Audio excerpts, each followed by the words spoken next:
How to change YouTube video quality on an Android TV. You can easily adjust the video quality in the YouTube app on your Android TV to suit your preferences or internet speed. Follow these steps. Step 1. Open the YouTube app. Launch the app, turn on your Android TV, and open the YouTube app using your remote. Play a video. Select the video you want to watch. Step 2. Access video settings.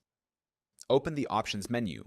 While the video is playing, press the up, down, or more options button on your remote.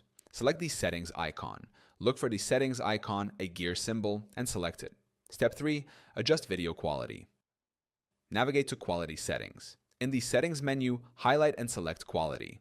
Choose your preferred quality. Options like Auto, 144p, 360p, 720p, 1080p, or higher, depending on the video and your TV's capabilities, will appear. Select your desired quality. Step 4.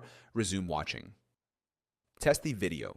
Continue watching the video to ensure the quality meets your expectations. Revert if needed. If the video buffers or lags, consider lowering the resolution for smoother playback. By following these steps, you can adjust the YouTube video quality on your Android TV for an improved viewing experience.